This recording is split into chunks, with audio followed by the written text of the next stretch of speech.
Good evening. Good evening. Good evening, everyone, and welcome to the last call of Body Whispering Book Club. We have got a lot of awareness about how we have been healing other people's bodies and pain, and all the wrongness that we go into, all the pains that we get into because of that, and how we can overcome all of that and still be that energy where others can create a different possibility for themselves. So, being that space and catalyst of change and still not get suffering from those uh, practices that we have, those habitual patterns of taking away people's pains and getting them in our bodies in order to heal them. So I'm on page 144 on Kindle, if you have the book on Kindle, and we were on that chapter where Dr. Dane here was talking about what all can go wrong in a session while you are working with a body on the table, and what where all things can go haywire and you might be feeling stuck. And we are taking up the topic when you are stuck. Whether you have been practicing for a day or a decade, there comes a time on your body whispering path when you get the sense that you are just not creating the change you know you can. Maybe your work starts to feel like a chore, or you notice you are very lackluster about it, or you find yourself frustrated with your clients because of what they are choosing or not choosing. Whichever way you look at it, it's just not lighting your fire anymore. Believe me, I have been there, and I am here to tell you it's okay. You can so relight that fire. It's usually really easy when you ask the right questions. I have 5 umbrella questions here for you, some with other questions under them, all of which have the capacity to strike the match to get that fire going again. Let's look at each big question in turn. So, when that stage arises in your practices, don't make yourself wrong. Don't judge that you are not doing well and you are not doing justice to your clients. Neither is anything wrong with your client. So you need to change and you need to like at least become greater and demanding more from your sessions, which will again lighten up that fire. So, the first question: are you resisting your capacities? It might sound like an odd question to ask at this point in the book, but for anyone who is not fully working in their capacity as a healer, I would start by looking at whether there is any resistance occurring. In particular, I would ask, could you be resisting your capacities, your talent, and your gift in some way? For a lot of body whisperers, this isn't their first rodeo. They have been body whispering in previous lives and incarnations, whether they were aware that's what they were doing back then or not. Is it possible that you had an experience in a previous lifetime in which your naturally empathic nature led you to take on so much pain and suffering that you decided it was too painful to be a healer, too painful to have that much power, or too painful to have that much awareness? Is it possible that you decided, I'm never going to do this again? If that is feeling light at all, first, please recognize that was then, this is now. You have so much more awareness. awareness available to you now. So you might have had previous lifetimes in which you suffered so much because of your natural capacities to heal people, and probably you died a very painful death, and then you decided that you are never ever going to heal anyone again, and you are trying to resist those capacities that you have, and then that is creating problems with you. So please be aware that you did not have those tools in those lifetimes, or like in the previous years when you had been practicing. Fortunately enough, we have all the tools where we can still live a joyful, happy, healthy life while also being a healer and a body whisperer in this lifetime. How does it get even better than that? Whatever was done to make you decide you didn't want to be a healer, didn't want to be empathic, didn't want to have that much power, didn't want to have that much awareness, will you now destroy and uncreate it, please? Right and wrong, good and bad, pot and pop, all nine shorts, boys, bobats, and peons. Once more, whatever was done to make you decide you didn't want to be a healer, didn't want to be empathic, didn't want to have that much power, didn't want to have that much awareness. Will you destroy and uncreate it, please? Right and wrong, good and bad, pot and pop, all nine shorts, boys, bovettes, and beyonds. No matter what you have gone through in any lifetime, even if you were walking through places where a nuclear bomb had exploded and your healing of others took so much from you that your body died painfully and it led you to decide, I never want to do this again. Please don't let that be the reason you close down the ability and the gift you naturally have as a being in this lifetime. How can you turn this around? Instead of thinking, I don't want to do this, I don't want to feel this, I don't want to be this aware. What if instead you would allow yourself to say, you know what? Yes, I had some experiences in the past that may have made me want to stop this, but in this lifetime, I am going to do it. I am going to be it. I'm going to claim and own my healing capacities so that I know how to use them. So my body doesn't have to hurt. So I don't have to feel like I'm alone in this world. And so I can actually do what I came here to do. So in the earlier chapters, we had also seen that if you are going through any psychological conditions, that means you are psychic. You are so aware that you are picking up on the thoughts, feelings, pains, and all those things of other people. And instead of making yourself mentally ill, you can actually start employing your healing capacities and get over all those mental issues without having to just fall into that trap of medical treatments and all of that. But in order for that, you have to realize and recognize and accept that you are a healer, and therefore you are picking up, perceiving all those illnesses and depression, sadness of other people. I don't know for whom I'm speaking all of this, but then if it is for you, you can actually start following that.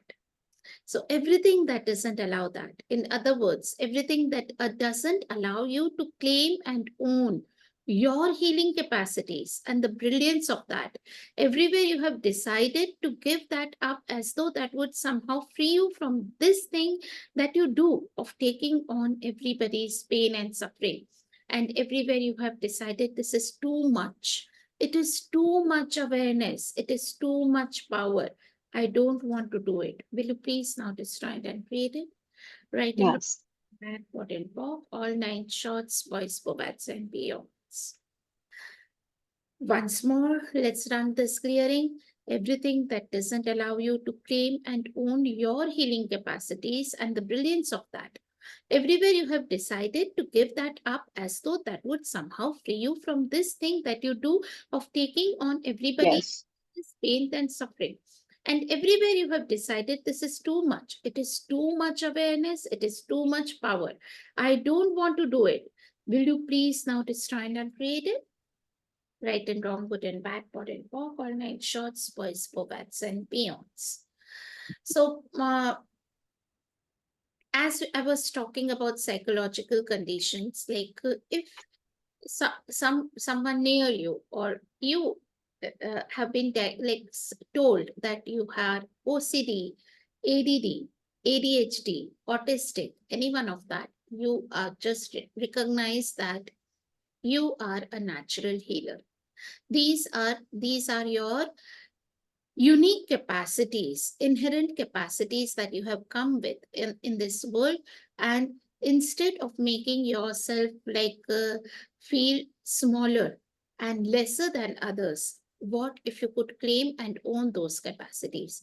And that also has uh, brought to my awareness that the next book that we'll pick up for this book clubs, weekly book clubs, would be Would You Teach a Fish to Climb a Tree?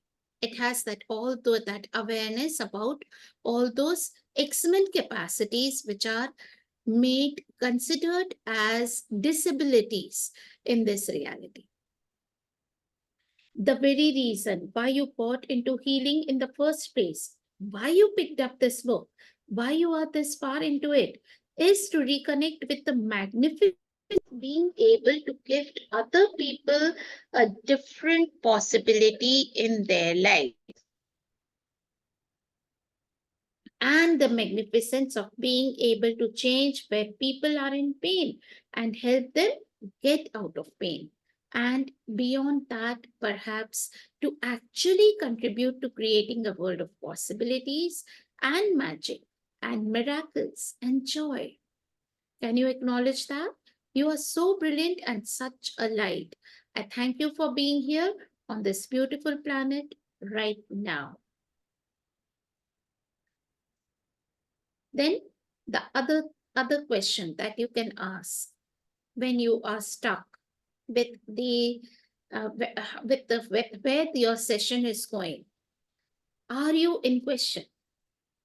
Whenever you are running a session and you suddenly get stuck and you know you are not creating the change you know you can, head for the question always. Just quickly check in with yourself. Am I healing from the question, or am I simply looking for answers?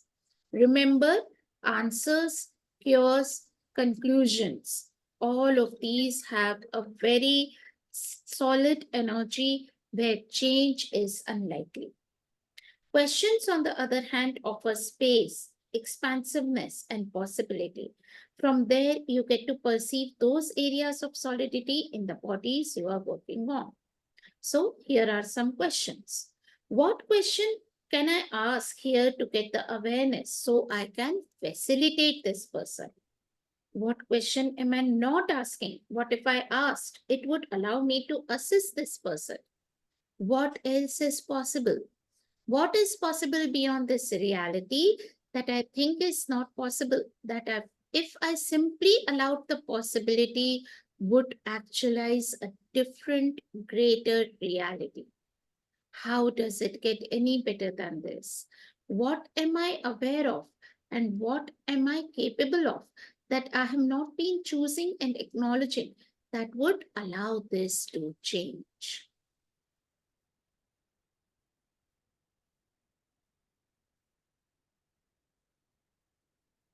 Then Dr. Dane here goes on to say, I have 4 simple questions for you, which are freaking fantastic.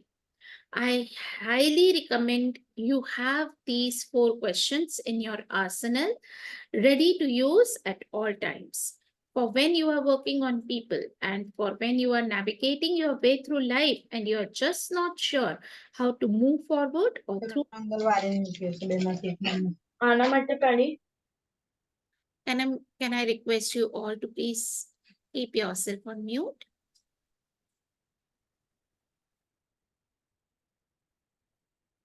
You Here they are. What is this really? So whenever you feel stuck, whenever you don't know where to go in your life, how to deal with a particular situation, the first question, what is this really? So what is this really? It is the question which brings you awareness of the situation. What do I do with it? So another thing, that what you have to do with it? Can you change it? Like, is there something that you are required to be or do with that situation? Can I change it? And you may get either a yes or no. It's likely that you may not be able to do anything to change the situation now. In the future you may be able to change it, but now is not the time. So the question to ask, can I change it? And can I change? If yes, can I change it now? Is now the time? And if so, how can I change it? With these four beautiful questions, what these four beautiful questions do is keep you well away from the door marked, you are wrong. I know way too many healers who have a tendency to run through that door when they are not creating the change they know they can, personally or professionally. Then the third question that you can ask when you are stuck, are you vested in the outcome? This is a biggie. If you choose to work on the bodies of people you care about, and that might just be everyone, caring being that you are, being vested in the outcome is a trap you may easily fall into without even realizing it. When you are vested in the outcome, you are harboring a really strong want or need for your client to change. For whatever reason, you are holding on with a very firm, vice like grip with clenched muscles and clenched teeth, willing your client to choose what you think they should choose. Basically, they are up to your neck in judgments and points of views, and you are communicating this. You should change, you should change, you should change. Or if there is a person coming to you who are suffering from a terminally ill disease, then and you can see a possibility that they can have a good life still, then you might be projecting this point of view on them, that they have to live, you should live, and they might be choosing to die. So are you willing to be in allowance of your clients choosing whatever change they can like go through, they can allow at that point of time? Here's clearing for these situations when you are really vested in the outcome. Please, please, please use it. Everything I'm doing to be vested in the outcome, everything I have aligned and agreed with, everything I have resisted and reacted to, that makes me not in the allowance of them changing or not changing. Let's destroy and uncreate it, please. Right and wrong, good and bad, pot and pock, all nine shorts, boys, bobats, and beyonds. What if, when you are working on someone you care about, you were to cultivate a sense of, hi, I'm here. You can change or not. That is your choice. So, this is what we call being in allowance. Do you get what a totally different space of being that is? It's free of judgment. It is true allowance. That is the space that allows people to change, because please realize, a lot of the things people will come to you for are related to issues they have been judged for their whole lives, and they have probably been judging themselves about these things for a very long time too. So, is it any surprise that the energy of not being enough to change it, or their judgment of not changing it yet, or their belief that it will never change, will rear its interestingly ugly head? Be the space of allowance and see how much more you can do, be, and gift and enjoy.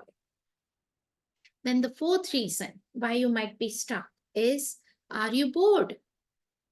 If you have been practicing for a while and you are getting good results, but then you realize you are plateauing somewhat, and the very thought of working on people is making you go, man, then I'm willing to bet it's because you're functioning from, I have people who have back pain.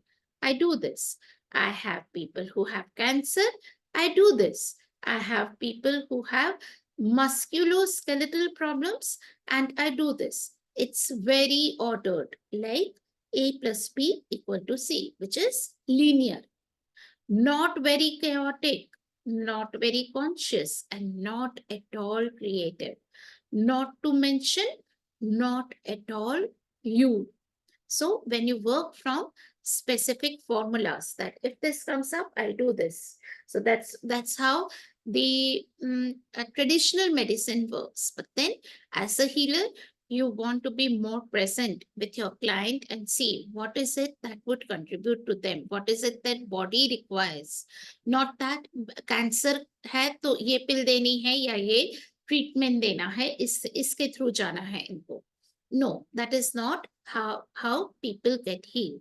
Each individual is different and they require a different energy. When things plateau, it is usually it's usually because you're functioning from answers and conclusions and order. So I would always suggest a good dose of chaos in these situations. How? Be more in the question to see what else is possible. So in an earlier chapter, we had seen that chaos is a creative energy which creates fast change. It's opens up a new space for new possibilities. So it's not havoc, and it's not a destructive energy. Try this. What question can you be and ask that you haven't choosing to be and ask? That if you choose to be it and ask it, would lighten up everything in your practice. Everything that doesn't allow it, right and wrong, good and bad, pot and pop, all nine shorts, boys, bobettes, and beyonds. What question can you be and ask that you haven't been choosing to be and ask? That if you choose to be it and ask it, would lighten up everything in your practice.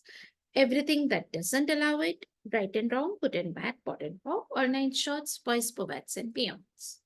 And now the fifth reason why you might be feeling stuck. Are you resisting work? Now, this next page or so might be really terrifying or exciting for you, depending on your point of view around money and receiving money as a healer. Luckily, I have a whole chapter dedicated to just that, and it's coming right up. Okay, so with that, we'll move on to chapter 12. Yeah. So if you are not putting enough efforts in your work, it's more likely you are not charging enough for your services. So chapter 12 is knowing your value as a healer. Do you deserve to get paid? So before I continue with this chapter, I'll pause and just take a moment to ask if any of you have any questions. Else we can move ahead with the next chapter. No from Sejal. Does anyone else have any question?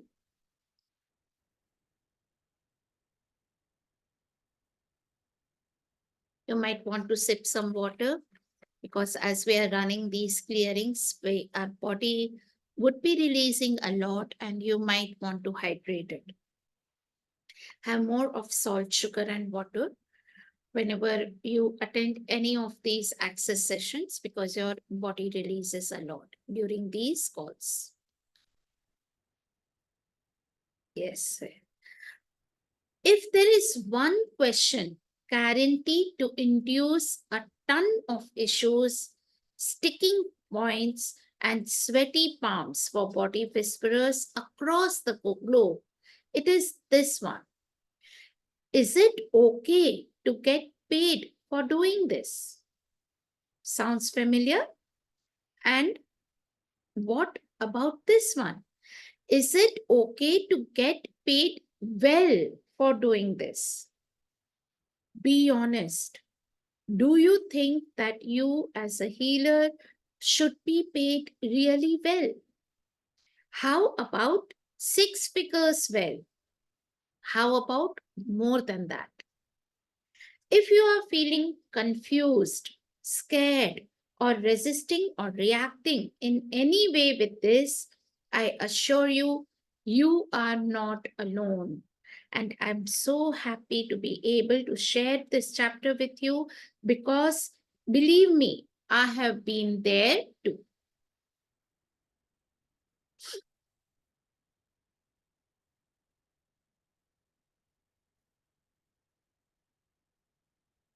Back when I first found access, I had so many misgivings around getting paid for the work I did on people, and this was intensified by and intermingled with a whole heap of issues I had around money and receiving in general. In fact, as my good and sage friend Gary said to me many years ago, Dane, you don't have money issues. Your issues are around what you are willing to receive.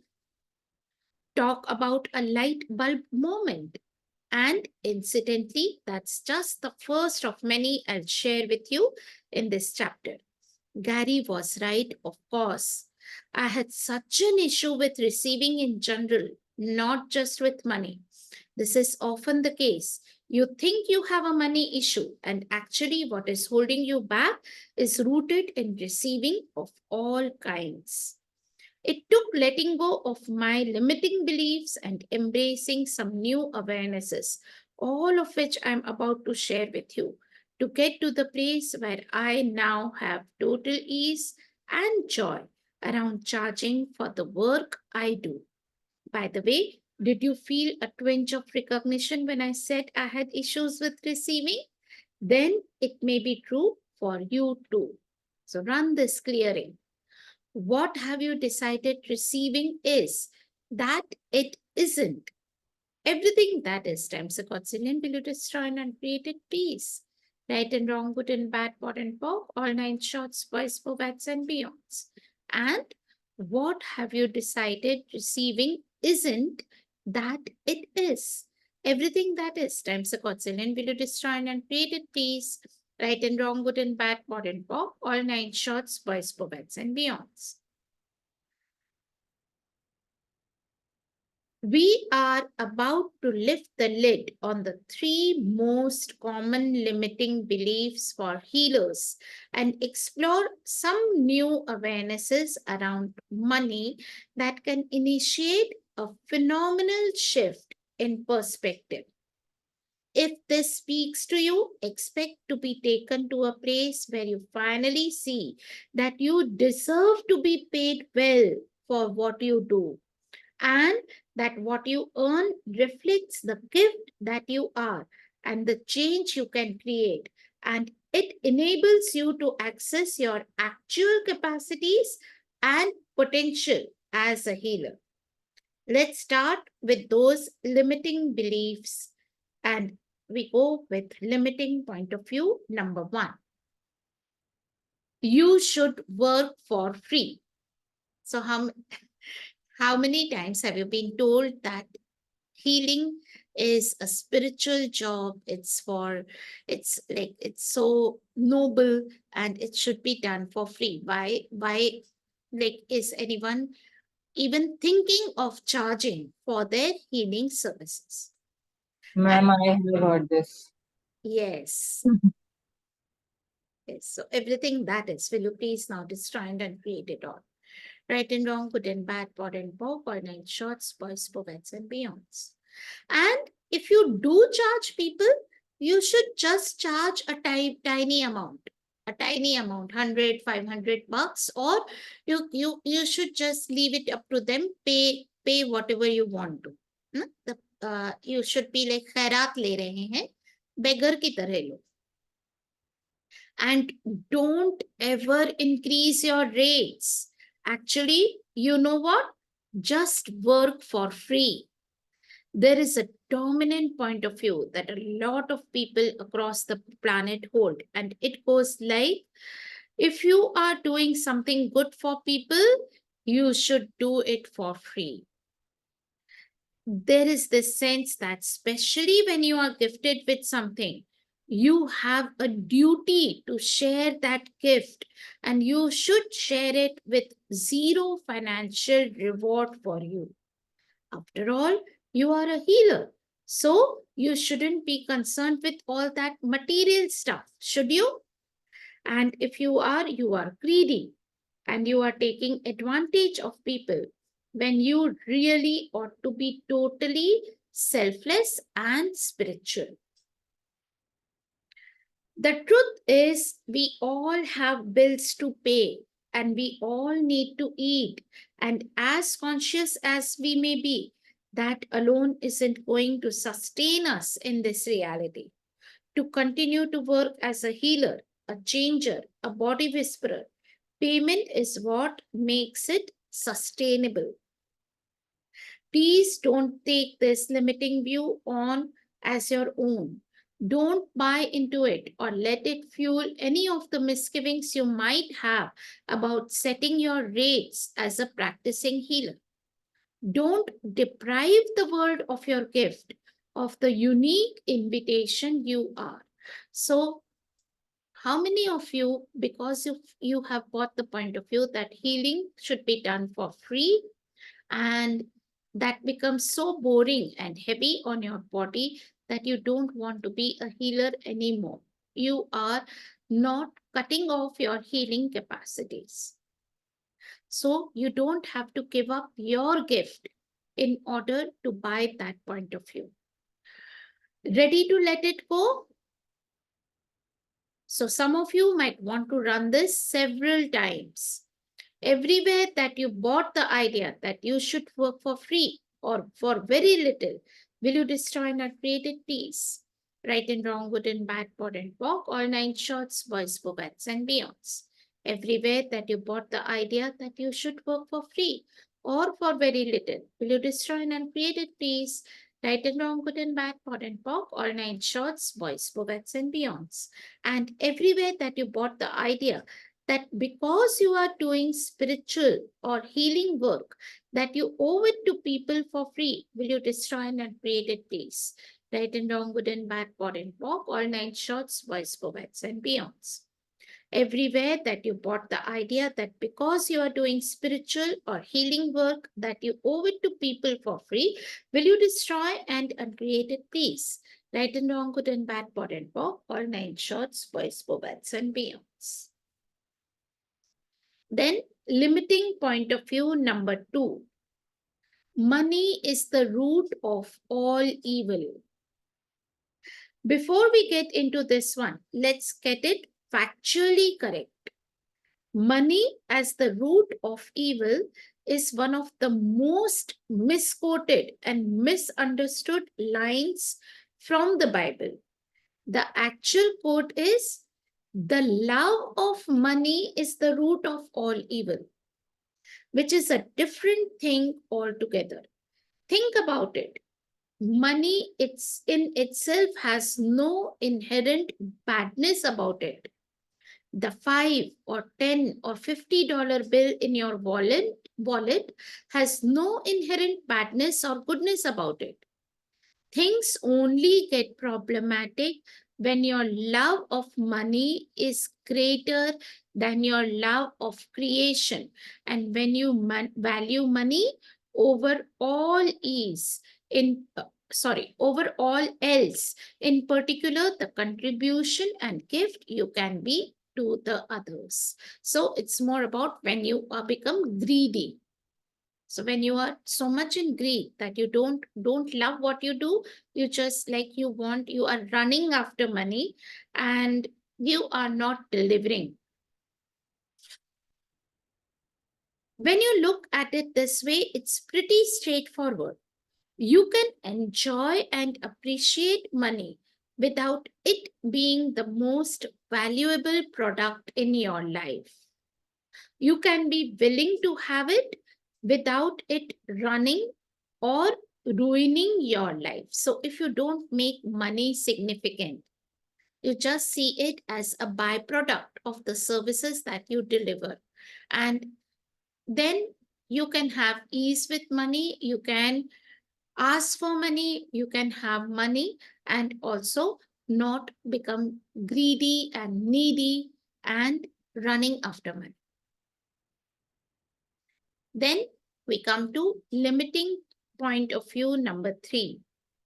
Making money is hard, or it's not okay to have fun and make money, or I don't deserve to have a lot of money anyway. Basically, any point of view about money you picked up from your parents and anyone else in your life. Remember how we soak up all the beliefs, judgments, and points of view of everyone around us. Here's a question. Is it possible you have been buying someone else's financial reality as yours when it isn't actually yours? And whose reality might that be? It makes sense that a lot of us have probably taken on the financial reality of our parents or whoever raised us. Take a moment to think about the attitude and atmosphere that was around money when you were a kid. So you might want to just take a look at that. Was money scarce or was it abundant? If it was scarce, chances are there was a lot of stress and worry attached to money, and understandably so.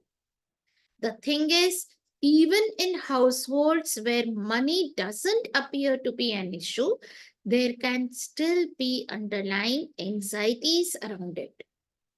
Often, the wealthiest people are the most reluctant to spend and enjoy their wealth because their money mindset is one of scarcity, even when their reality shows lots of money. If you have issues with receiving, it's not as simple as you were raised rich or you were raised poor. Often it goes a lot deeper than that. So you might have like $1 million and still the person would have the same issues about money as one who has only $100 in his pocket.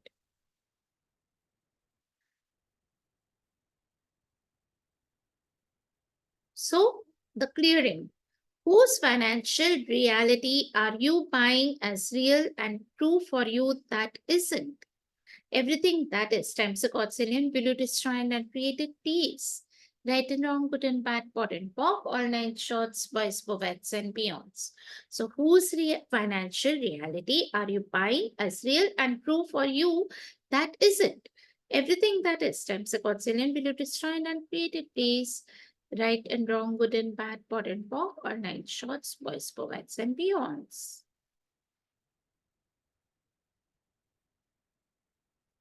Something else to consider is that as a healer, you may have picked up on the financial realities of other people who do similar work to you. If you have encountered other healers on your way to here who either did it for free or believed you should work for free for very little, could you have taken their point of view as your reality? Run the clearing again. Whose financial reality are you buying as real and true for you? That isn't. Everything that is times a godzillion. Will you now destroy and create a tease, right and wrong, good and bad, pot and pock, all nine shorts, boys, bobats, and peons?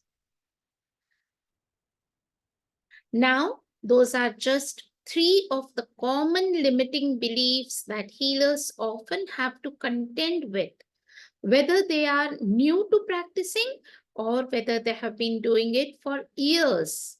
If you can let go of that, or at least see them for what they are, very limiting, probably not yours, and potentially very destructive, then your reality around money and earning as a healer can start to change beyond your wildest imaginings. Ready for some awarenesses? So now we come to some new awarenesses. New awareness number one: you can be conscious and desire and have money. Yes, these two things can absolutely go together. I'm sure that what brought you to this line of work was a desire to contribute to people, gift to people, and create a change in the world.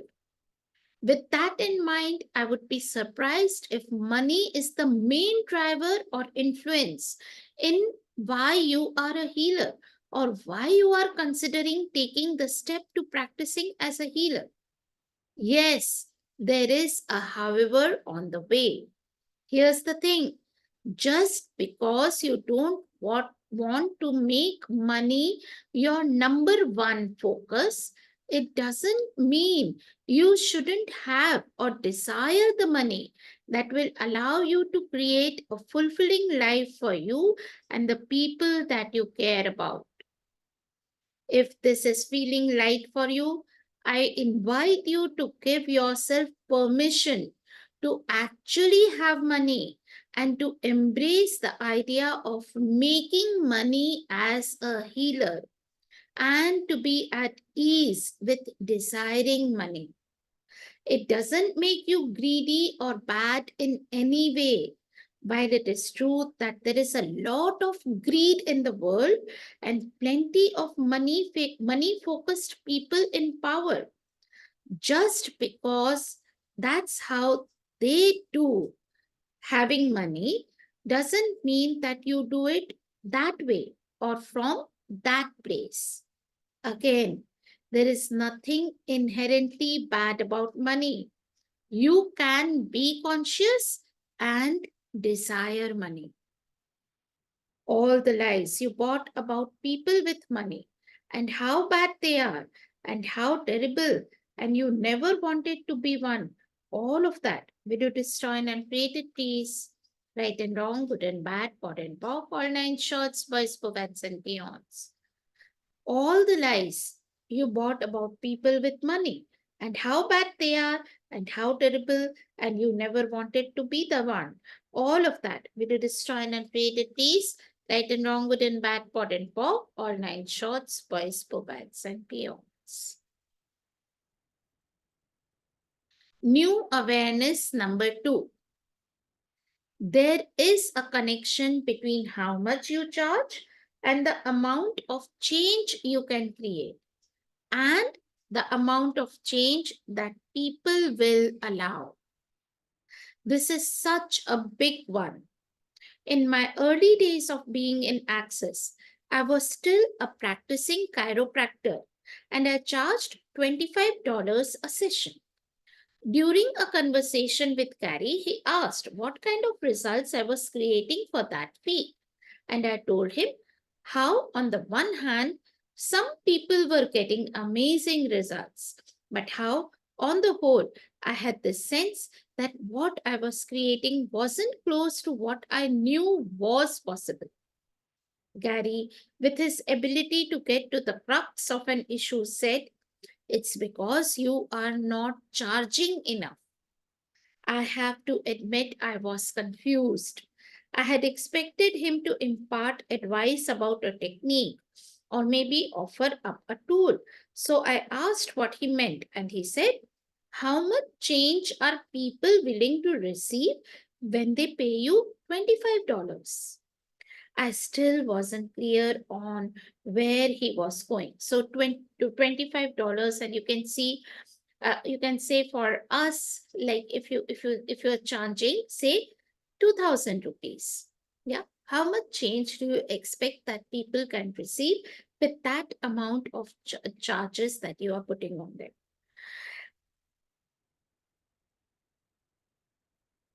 Then $25 is about two movie tickets. By paying you $25, that is the amount of change your clients are willing to have. Or you can say for us, like how much two movie tickets would cost? Around 1,000 bucks with popcorns and cold drinks included. Yes, around that. So if you are charging, say, 1,000, 1,500 rupees, how much change do you expect for people to receive? The change that they can get by watching a movie. If I charged roughly the same amount as the price of a movie ticket, people would allow the amount of change that they would get out of a movie. And how much change do people get out of movies?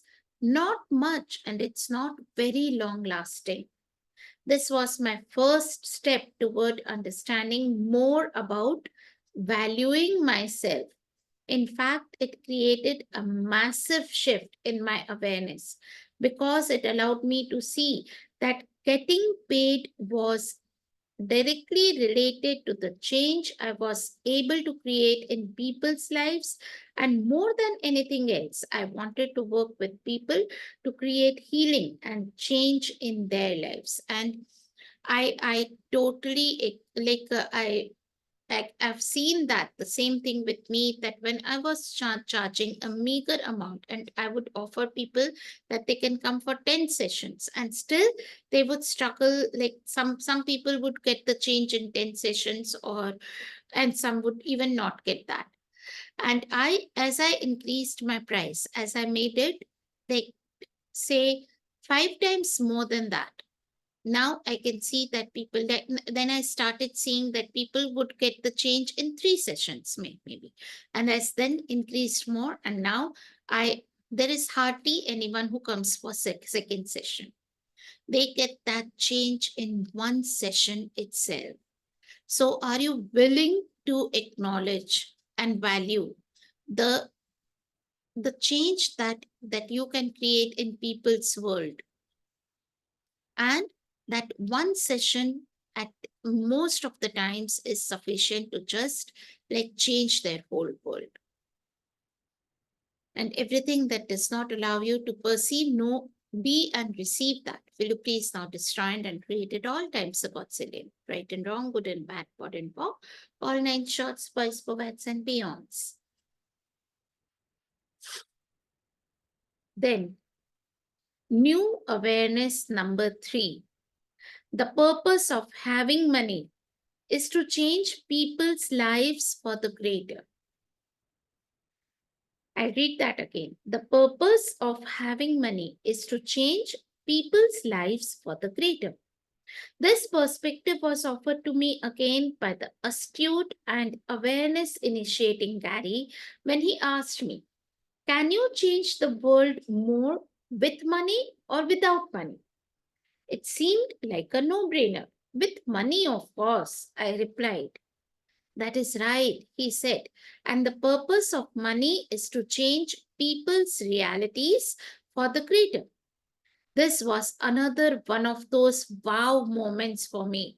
It was the first time anybody had given me the perspective that money could do good, great, and incredible things. It was so exciting and motivating. From that point forward, my financial situation started to change. Everything you have done to make it wrong, to charge for your services, and everywhere you have that weird catch in your throat when you go to tell people how much you charge, and you feel like, of course, you must be charging too much. Will you destroy and uncreate it, please? Right and wrong, good and bad, pot and pop, all nine shorts, boys, bobettes, and beyonds. And as I read this, I remember the days when earlier when I had to tell people how much I charge, it would not come out of my mouth. And then I would say, I'll send you a message. And I would text them the price because I felt that so bad, that as if I felt that I was robbing people of their money by us telling them that I charge for my sessions. So everywhere you have been doing that. Everywhere you are finding it difficult to tell people the rate that you charge, and you feel judged and ridiculed when they tell you that that's too much money. How can you charge that much for a 1 or 1.5 hour session? Yeah. Are you willing to destroy and upgrade all of that now?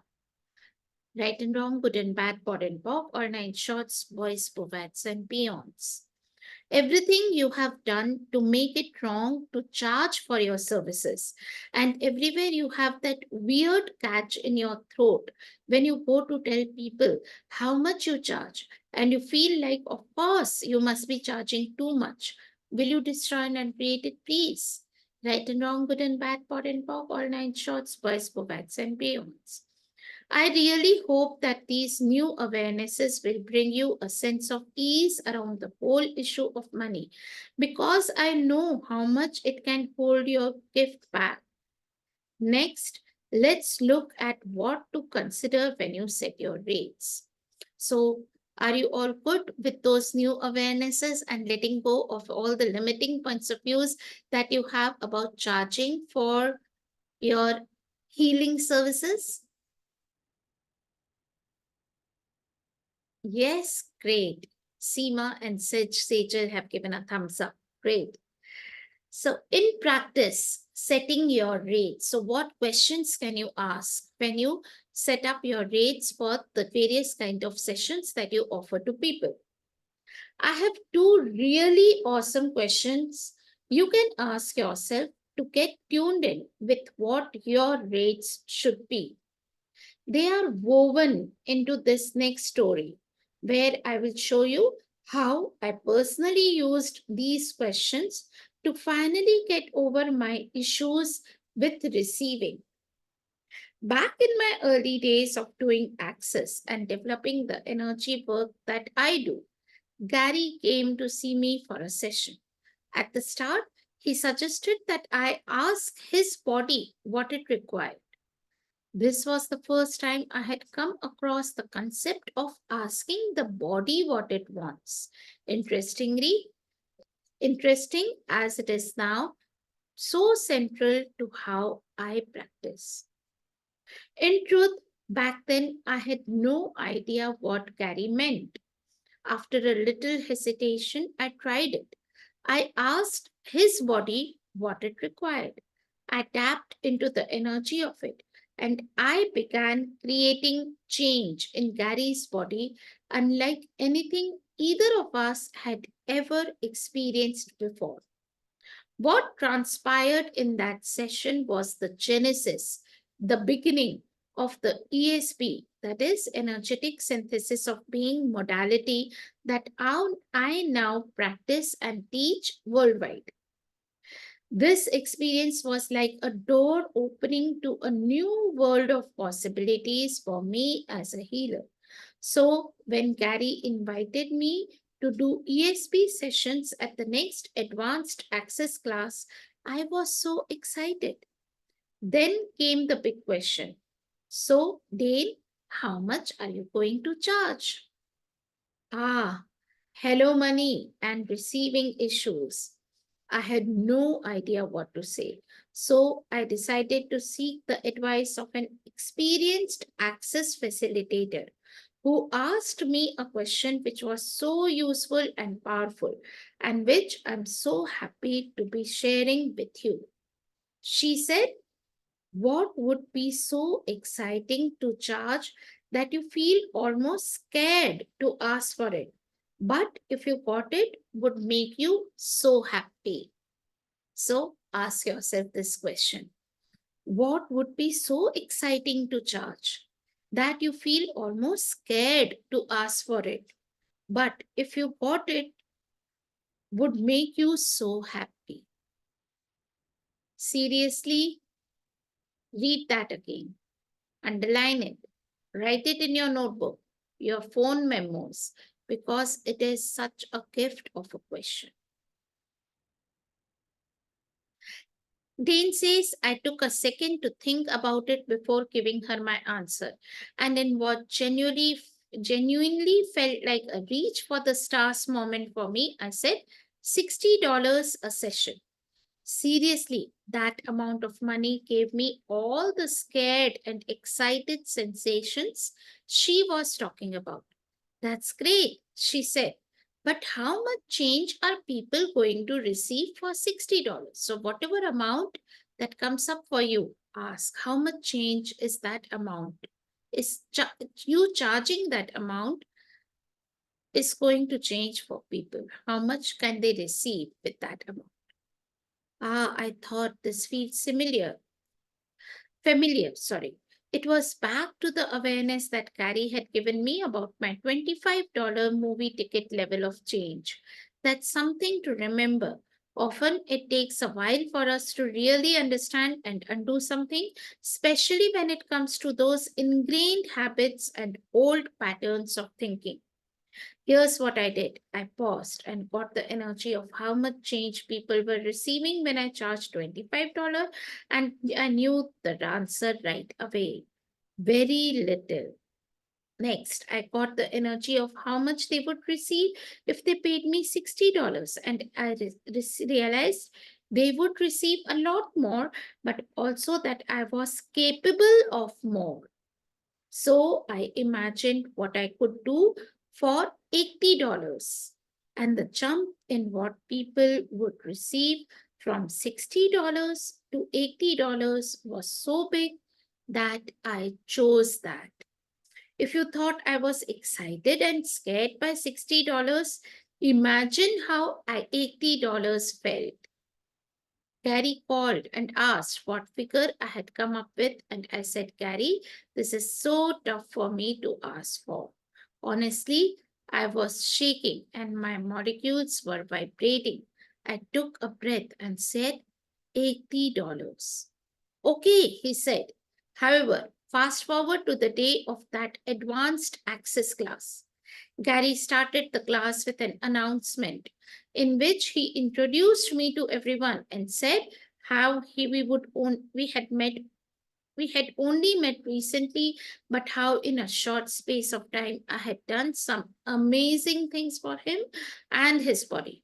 He told the class I was offering one-to-one sessions and how usually I charged $120, but he added, for you guys, he will do it for $80. I'm sure the gulp in my throat was audible everywhere within a 10-mile radius. Hearing $120 associated with my name was like, well, hard to put into words. Maybe you are getting the energy.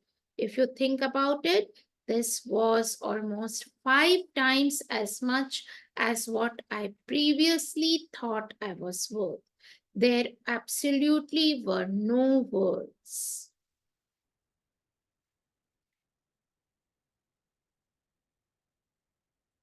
The change I created at $120 was greater than anything I had had access to previously.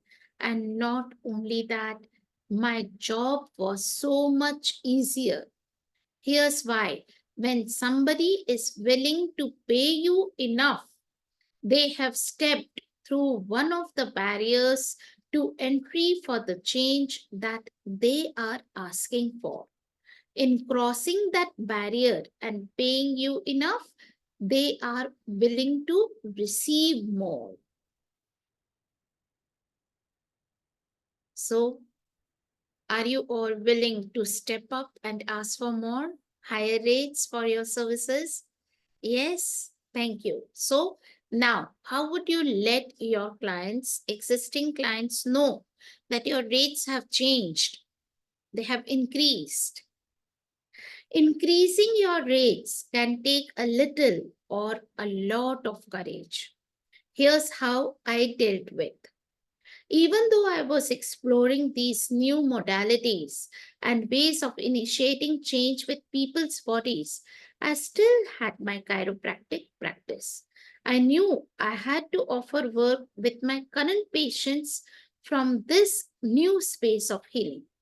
The issue was they were paying me my old rate of $25, and here I was asking for $120. However, I had seen what was possible and I couldn't go back. I told my existing patients I had been exposed to a new energy that had immense healing capacities and was so much fun to work with.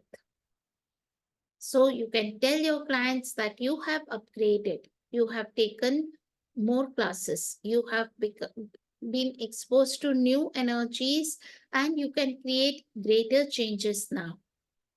I stated that my new rate was $120 a session, that it would be one to one and would last an hour.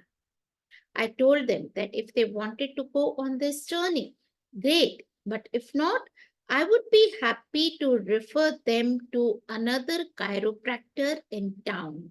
So you have to be willing to lose clients. Yeah. So when you raise your rates, there would be some people that would not like them, that would not continue with you, but then that's fine. There would be others who would show up. And, anyways, with less number of clients, you would be making at least the same amount of money or more money. 90% of my clients stayed with me. What was miraculous and what was so wonderful for me were the people who stayed with me, got the change I always wanted to be able to give them in all my years as a chiropractor, but which $25 just didn't allow. I was creating change in an hour, which previously would have taken 6 months. Midway through sessions, my clients would look at me with this wonderful, peaceful sort of glazed look in their eyes, and they would say, "Wow, I didn't know this was possible." And I would say, "Neither did I. Isn't it awesome?"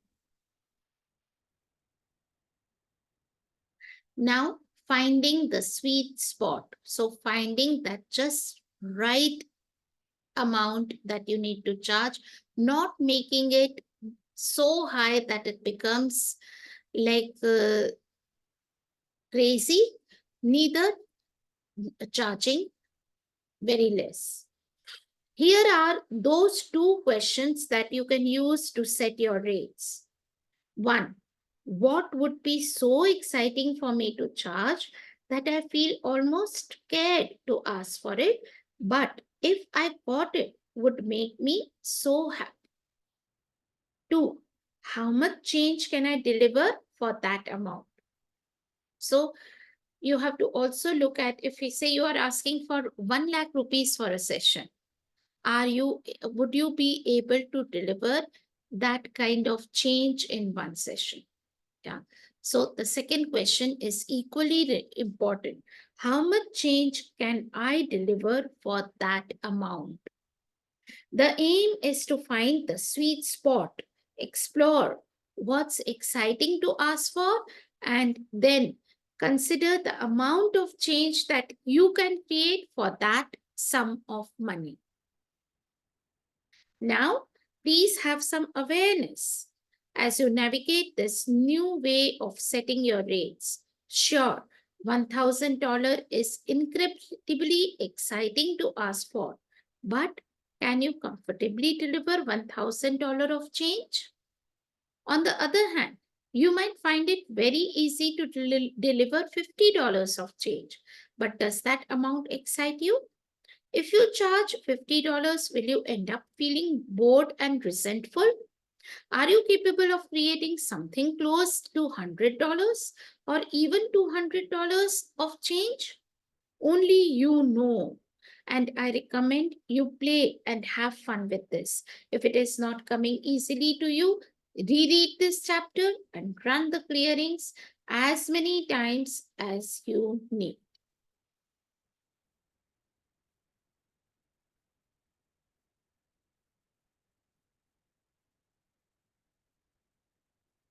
So it's 9:07. We'll take 10 more minutes to complete this book. Are you all happy to stay?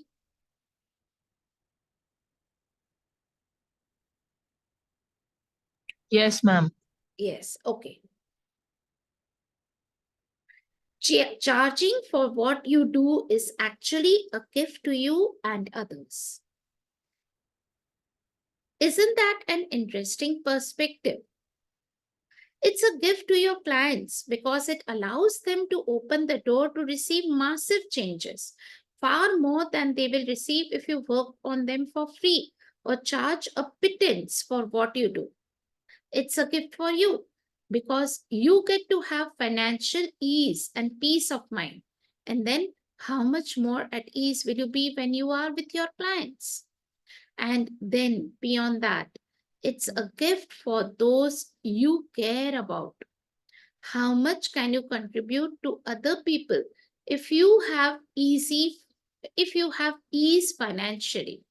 Maybe you have a nephew or a niece whose reality and future could change as a result of you having the financial resources to contribute to it. When we take money off the table as this bad, terrible, vicious, mean, and awful thing, we get to create so much more for our clients, for us, and for those dear to us. How does it get any better than that? And then we come to the last topic of the book, creating the future from theory to practice. As we draw towards the closing pages of this book, I would like to invite you to take a moment to get a sense of the world you would like to create. If you could create the world just as you would like it to what would it look like, feel like, be like? Some of you might need a moment to tap into it. Others will know right away. Close your eyes if you want. Get the energy of that world. Notice it probably has a dynamic sense of peace to it and a lot of ease. It's probably a place where we can get together and contribute to each other. Maybe it has financial ease and abundance for you and everyone willing to receive it. Maybe it has a sense of communion and connection and lightness, where healing is easy because fixed points of view are dissolving. Once you have a sense of it, ask yourself, what gift am I? And what unique gifts do I offer to people that I have never acknowledged that will allow this world to actualize? I read that again. What gift am I? And what unique gifts do I offer to people that I have never acknowledged that will allow this world to actualize? Get a sense of that. Is that easy for you to do? A lot of us have a tendency to believe that the greatest things about us are weaknesses. I work with so many kind and caring people, the type of people you only have to be around for a minute and all the wrongness, judgment, and separation melts out of your world. And yet, they have invalidated this natural gift they have their whole life. Have you done this too? Perhaps you have downplayed or made excuses for your kindness or your humor or your passion? What if instead of invalidating it, you started embracing it? So, how many times you were told that you were meek, a coward, because you were kind and you were generous? Taking that sense of the world you would like to create and coupling that with your unique gifts, here's a question for you. What three requests and demands can you make of you right now that will change the course of your future to be what you would actually like it to be? So you can do it now or you can take it as a home play. Three requests and three demands that you can make of you now that would change the course of your future to be what you would actually like it to be. We can talk and theorize about creating a greater future, but how often do we put our ideas into practice? So, are you willing to make a demand on yourself now that you will take those actions, those steps that are required to actualize your ask, making choices?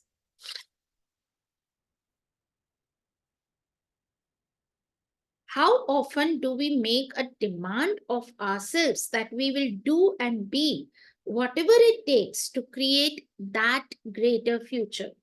Would you like to address that now? If so, you could say this: I will be and I will do and I will change whatever it takes to create the future that I know is possible, and I will be kind to myself along the way. And everything that doesn't allow that, you know the rest. Yeah? Right and wrong, good and bad, pot and pop, all nine shorts, boys for bats and beyonds. Please know that final demand to be kind to yourself. When you add that into the mix of everything we have learned on our journey so far, and you take it into the awareness you are now accessing of the world you would like to create, you, my friend, become unstoppable. And then choose joy. Can you choose to have joy as you carve your way through life? Can a body whisperer be joyous, or is that inappropriate? Some of us have this idea that as healers, we are supposed to suffer, and we would better keep on suffering until all suffering in the world is eliminated. Then we can choose joy for us. Makes sense, right? No, it doesn't. Wherever you decided your job was suffering and that you are doing a really good job if you are suffering, know that you are not being the contribution you could be when you are suffering. Everything that is times a quadrillion will you destroy and create it peace. Right and wrong, good and bad, pot and pop, all night shorts, boys, bobats, and peons. I have the point of view that our job is actually to be joyful until everybody is willing to choose joy as well. We can be the inspiration for the joy and the peace and the ease that is possible for everyone by being it ourselves, showcasing it if you like. What if you being that inspiration is one of the fundamental ways of creating a better world? So the change starts with us. Whatever we want to see out there in the world, we have to first become that. And then finally, stepping into the kingdom of we. Have you heard about the kingdom of we? It's a place where everyone is included and no one and nothing is judged. Sounds a lot like consciousness, right? And would there be wars? Would there be poverty? Would there be scarcity? Would there be hunger if we are in that space, the kingdom of we? Absolutely, because in essence, the kingdom of we functions from the consciousness that creates the awareness that we are all interconnected. We have a sense of communion and connection with everyone and everything, including the earth beneath our feet and everyone and everything we encounter. How did we get so lucky? At the other end of the spectrum, we have the kingdom of me, a place which, as you might expect from its name, is all about the individual, the self centeredness, the egoistic one. It's a place run on judgment and point of view, and as such, conflict, separation, and pain and rife there. Which kingdom would you like to choose to live in? I believe it's finally time for the kingdom of we to show up. The space of the oneness, where all of us can be the gift that we are to each other. Join me there? Can I just say thank you? Thank you to you for embarking upon this very different journey. Thank you for being who and what you are in the world right now. Know that a kinder, gentler world of possibilities is within your grasp. What if you truly being you is the gift, the change, and the possibility this world requires? I am beyond honored to be on this journey with you. I look forward to what we together will create as the future because you know you are my people, right? You are the ones creating a greater possibilities for others and using your very being and energy to do it.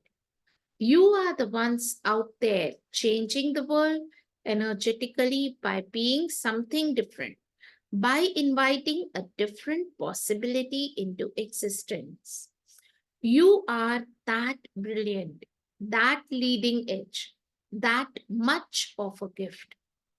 Please choose joy, be moved, be stirred, be inspired, be curious, be open, be surprised.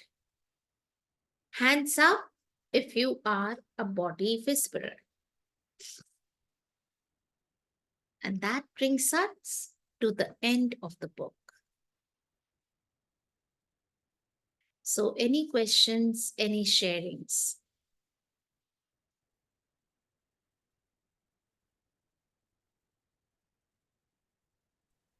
Can I ask here regarding this body whispering thing? Like just now we say, okay, the pains and aches of other people, we like to, uh, उसको क्यों होता है, like we always be that why that person has to suffer so much.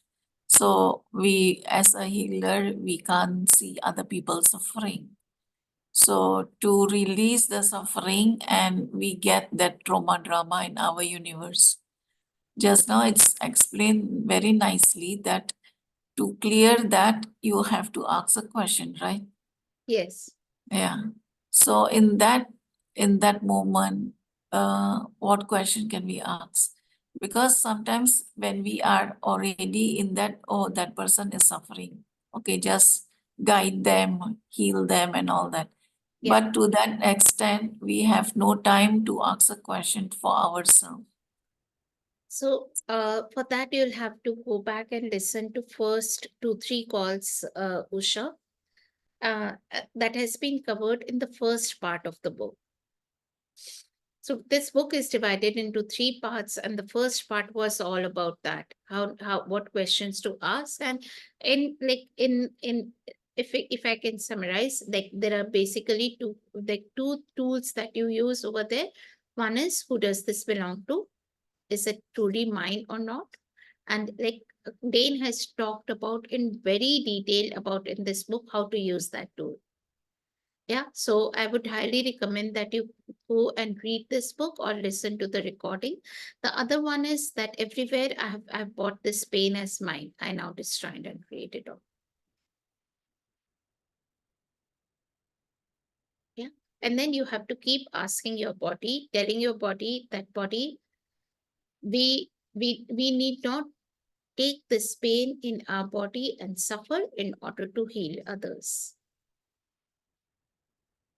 Yeah, because your body goes on autopilot, healing others. So just tell your body only like that, not to heal. And when you are doing the session, just acknowledge that every pain, anything that you feel in your body is actually you are getting present to, you are perceiving what is going on in your client's body.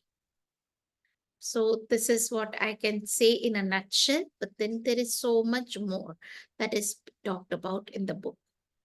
Okay, one more. If a person is abusing word to that person, means like You or to the abuse. other, that two other people you're talking about, or the person is using abusing word. Yeah, the person is using abusive word to that to that person only. I mean, like me using abusive word to myself, like that. So in that, and we are looking at it, and then what can be done to that to So I don't know, understand the question. No, your voice is gone. I can't hear you, Usha. I say, if a person is using abusive word to that person's body only, to then I mean, how to avoid that? So if you are the abuser, you have to like be more aware that are you conscious? How many demons have you invited in your life which are creating that? And you have to do like clear all your demons. Hmm? Because you being abusive, how many lifetimes have you from how many lifetimes have you been uh, taking on these demons to give you power, and you are being the abuser. If you are on the other hand as an abusee, you have to again step up into your power and say no, that this doesn't work for me, and I'm not uh, here as a doormat. I don't accept being a doormat. I refuse that. Thank you.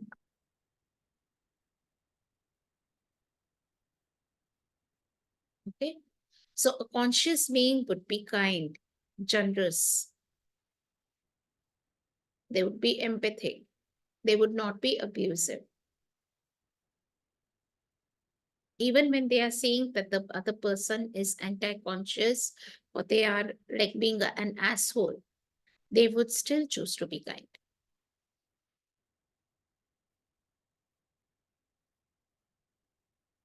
Right? Without becoming a doormat.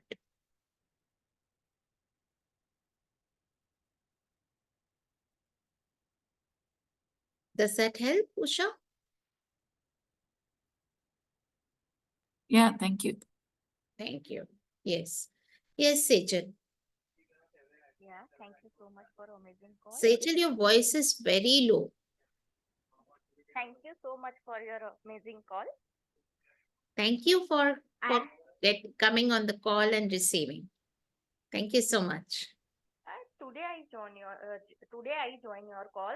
And where can I find recording, previous So recording? are you on the Body Whispering Book Club Yeah, group? yeah, I'll yeah. share the link to the whole of the playlist.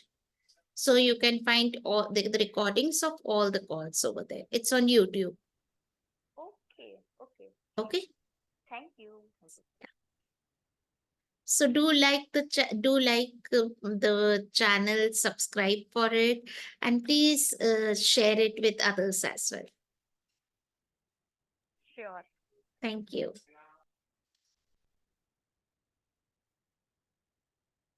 Any more questions? Any more sharings?